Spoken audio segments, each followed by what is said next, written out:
What is happening, ladies and gentlemen? Hope you're having a fantastic day. So with many new players still experiencing Red Dead Redemption 2 for the first time, I thought I'd bring this video to those who may be confused, just like I was in the beginning.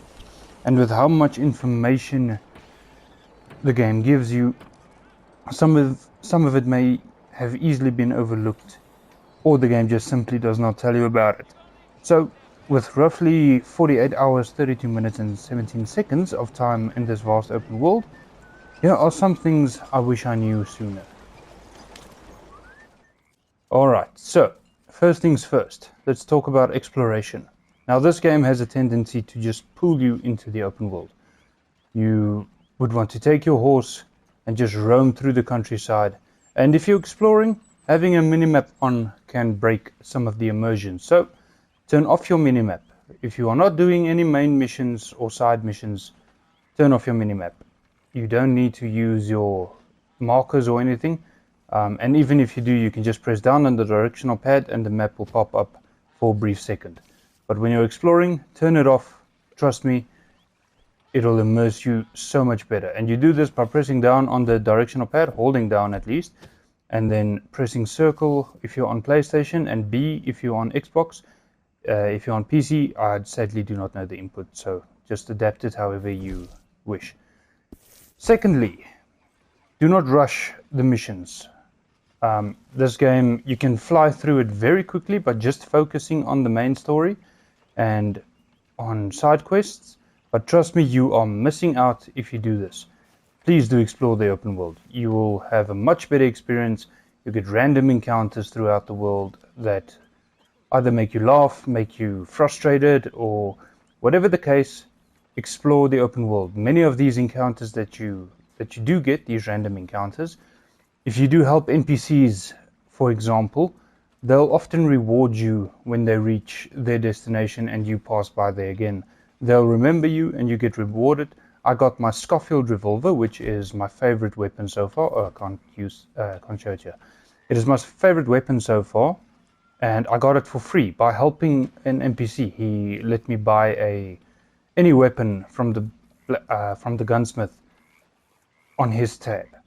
So really nice thing to have. Thirdly, fast travel.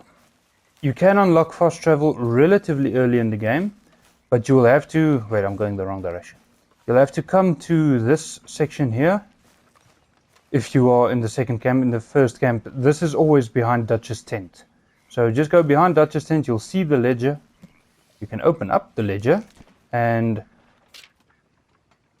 on the page where the lodging is, upgrade it all the way until you get your fast travel. So it will cost you just over $500 to do that upgrade, and you can easily get that money in the game if you do know what you're doing. I'll talk about that a little bit later.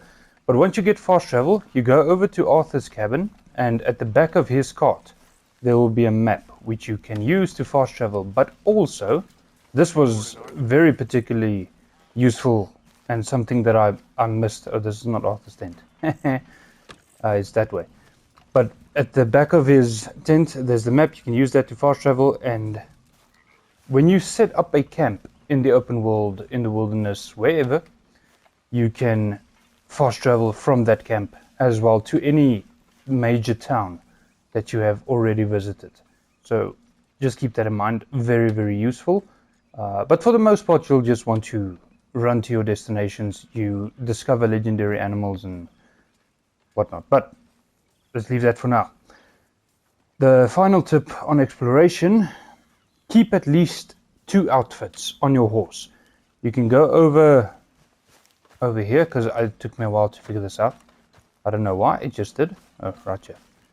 You go to your storage box over here, you select change clothing, and then click on outfits, and you'll see your saved outfits. Now you save your outfits by, you can dress up Arthur however you want, and then you press on your right thumbstick. You press it in, it saves the outfit for you, and then you're good to go. So the game takes temperature into account. If you are dressed too warm, your health bar will refill slower, your health core will refill slower, and the same if you're in cold weather like snowy areas and you do not have a thick jacket on, it takes that into account. So always have at least 2 outfits on your horse. You can store a maximum of 3, but have at least 2.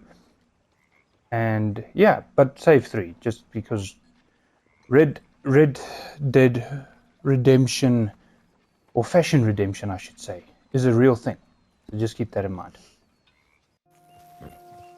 Alright, so when you are hunting, you will come across various animals of different quality, and you might even be tempted to sell some of your animal parts to a butcher or a trapper in hopes of getting money. Now, hunting is not a profitable way to earn money. It's probably one of the worst, and especially if you have poor or even good quality pelts, they do not go for much. But I'll talk more about money making a bit later in the video. So when you are hunting, do not keep any pelts that are less than perfect quality. The reason for this is they simply have no use. You might be able to sell a good quality pelt, but perfect is always the best way to go. And to help you in this regard, you can come over here in your player section, click on there, and then you'll see in your perks section, find the buck antler trinket. And this basically improves the quality of your pelts that you hunt. So if you get a good, it might be perfect, which is what you generally want. But I'll talk about trinkets a little bit later. And when hunting legendary animals, you can use any means to kill them, but it's only with legendary animals. You can explode them, you can freaking sift them full of repeater ammo, or you can take your biggest rifle and shoot the little fox. Whatever method you can of killing the legendary animal, its pelt will always be a legendary quality and you won't lose out on anything. But other than legendary animals, every single animal you come across, you should use your binoculars. So you press right on your, not right, sorry. You open up your weapon wheel, and in the second section, you'll see your binoculars right there. You can pull it out and you can aim. Now there we have a little wild turkey running, and there, that wild turkey is perfect. You press on your right bumper or your R1 button, and you can inspect the animal from a distance before you engage the hunt. If it's anything less than perfect, don't even bother hunting it. Go for the perfect ones, and you'll see there at the bottom it says use a varmint rifle for a clean kill. So it tells you for whatever animal you hunt what weapon will get you the best kill. And if you're in your dead-eye mode, which you have to aim your weapon. If you're in Deadeye, you press down on your right directional button or your right directional thumbstick, and it will slow down and it will highlight an animal's weak spot. Always use this when hunting an animal. And alright, well, those animals ran away, but if you're hunting, say, a deer, most of the time their weak spot is their neck or their head.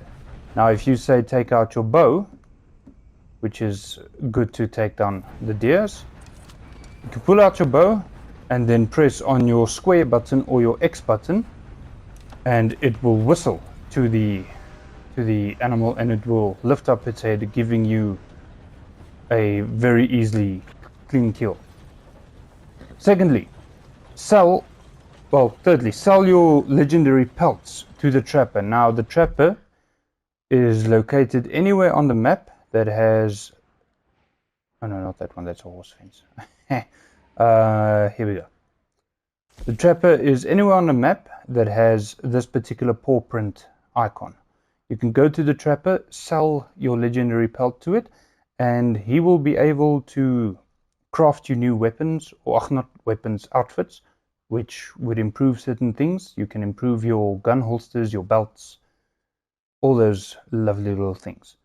And secondly, you can go to a fence and sell any legendary animal parts, and you can, or not sell them, you can craft your trinkets by the fence with the legendary animal parts, not the pelts, the parts. So it will be something like a fox claw or a crocodile tooth, or something like that.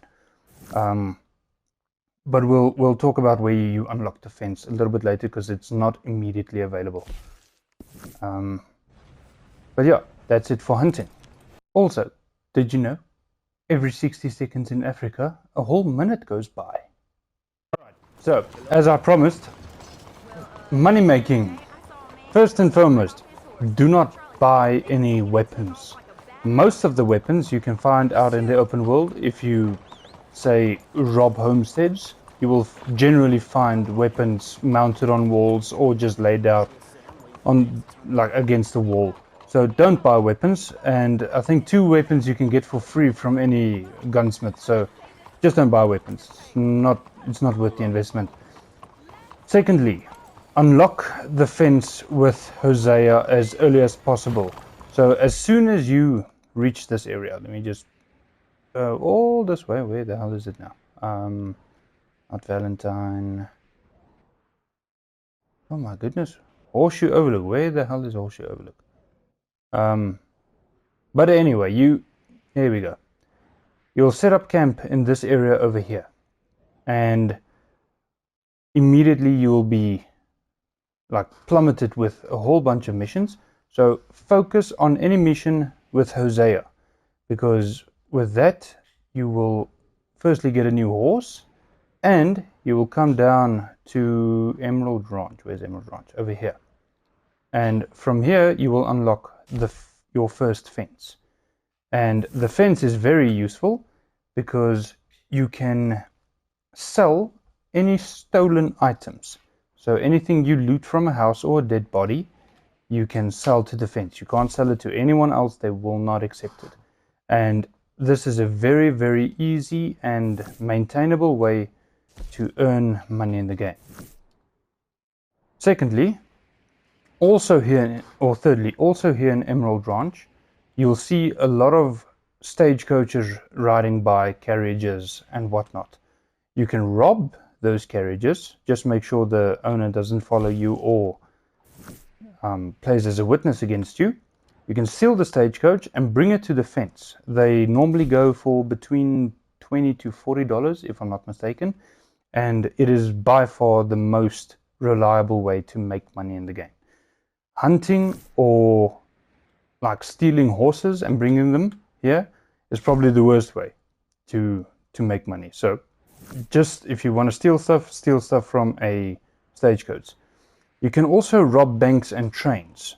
Now, robbing banks and trains is not always the best way to do it. It can go very well, and you can really make a lot of money, you can get thousands. But sometimes it comes with a whole bunch of fighting, especially in an area, especially on trains.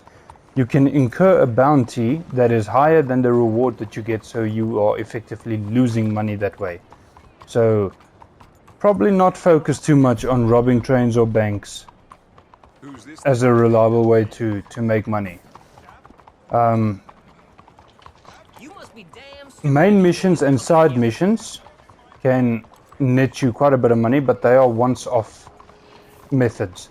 So there's a main mission where you go and you rob a bank and you walk away with thousands of dollars. And it's great, but it's once off. You can't repeat that process.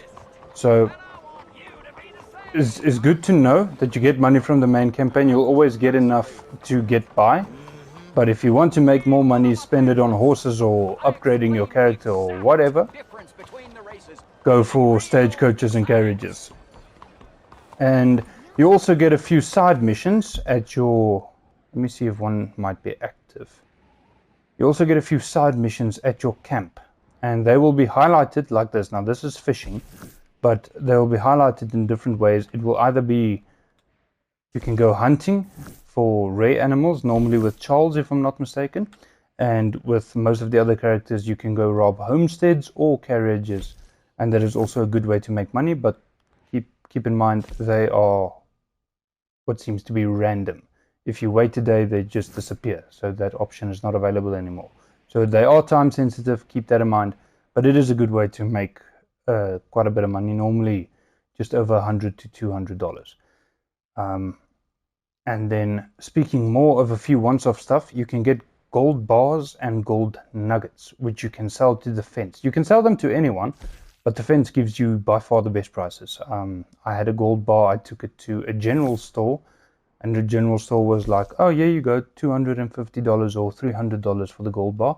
I took it to the fence and he gave me $500. On a gold bar, you will always get $500 from the fence. So don't sell gold bars or gold nuggets to anyone else besides the fence.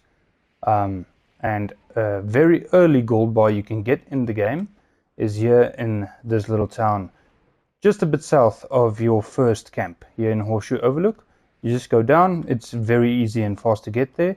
In one of these two buildings, there's an old burnt down sheriff's office, and if you go behind the desk, you will find a lockbox with a gold bar with $500, and those $500 will take you far in the beginning stages of the game, especially when it comes to upgrading your camp. But yeah, on making money, that is all for now. Alright, and now for a very short combat list of tips that I have. When you kill anyone, now I couldn't find a spot where I could shoot people, so it's a bit difficult. So we're just going to use this little branch, this lonesome bush over here, and imagine it as our dead body. You lot are gamers, so I'm pretty sure you have a very good imagination. Anyway, when you shoot someone, you don't need to loot their body to get ammo off of them. All you need to do is simply walk over them, and it will pick the ammo up by itself. Now you can get extra ammo by looting them. It is very possible if you do not walk over the ammunition, but most of the times just walking close by the body you'll get your ammo. Well, it depends on which weapon you use, but still you will get ammo nonetheless. Secondly, when using your Deadeye, most people have the tendency to stay in Deadeye, and it will make this little marks like red crosses all over the person's body. Now it's good if that's the way you like to play. I mean, it's very easy to get a kill on, say, a big animal that way, but when facing people that are shooting back at you, just pop into your Deadeye, and after you've taken your kill, you'll automatically exit the Deadeye and then pop it again. The Deadeye drains slower when you do it that way. Staying in Deadeye it lasts way too long, or it drains much faster. So don't stay in your Deadeye. Just pop in and out of it, and get your headshots in. It might be different if you're, say, hunting a legendary animal, and they are charging at you. You could use your Deadeye with all its little red crosses, but other than that, just pop in and out of Deadeye, and it will drain much slower. You can use it for longer. It's just all around better to do so. And thirdly, when you are aiming at an enemy but you can't say there's an enemy in that bush, and you're trying to aim at him but you can't really see him all that well, all you need to do is stop aiming and pop your aim again, and it will redirect you. If you have your auto aim on, it will redirect you to the closest enemy spot. Oh, well. And then this is one of those encounters I was talking about. But keep in mind, if you loot a dead body, if it's, say, you killed a civilian or someone innocent, it will normally take down your honor bar. It will have a negative effect on your honor bar. So if you don't loot them, you'll be fine. And if you go to any campsites, they'll be marked with smoke signals on the horizon. You can see the smoke from their camp. If you go there, most of the time they are hostile towards you, and if they turn hostile, do not shoot first. It will have a negative effect on your honor bar if that is something you are worried about. Wait for them to draw their weapon on you, and you can then pop them off and your honor will stay unchanged. So that's it for combat. So, for a few final tips that I have. When you unlock your trinkets at the fence, they do not only, oh my goodness, they do not only appear at this little section here in Arthur's perk section. So here you'll see I have 3 perks available, and you know, in the beginning I know I crafted the perks from the fence, and I couldn't for the life of me figure out why they're showing less here than what I know I've got. And interestingly enough, that is not the only place where they could show up. So here are more perk slots for different kind of core related items. Here's one that increases my stamina experience, and then here I have one that increases my Deadeye experience.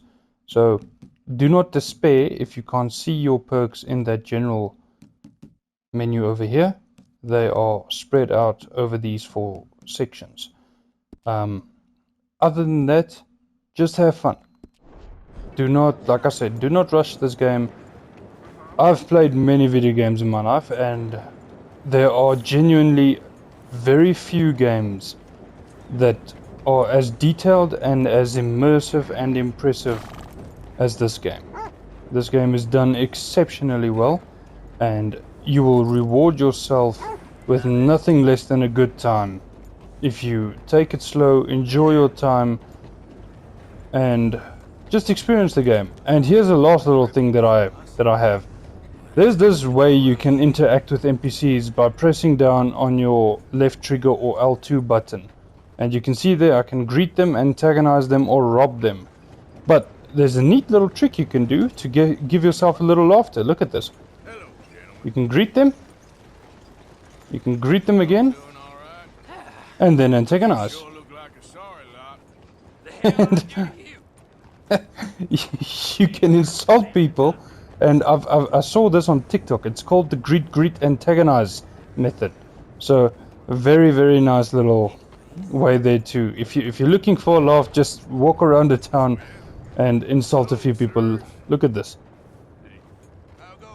Nice people around here. Apart from you idiots, that is. Look at that. Arthur's such an asshole, but he's very likable. Oh my goodness. I'm sorry. But yeah, that is it for today's video.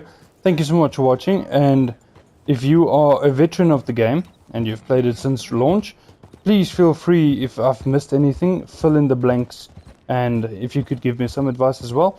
And also, if you guys like this video, hit that like button, hit that subscribe button, firstly because I told you so, and secondly, please. And that's it. So have a nice day, y'all. May God bless you all and stay safe.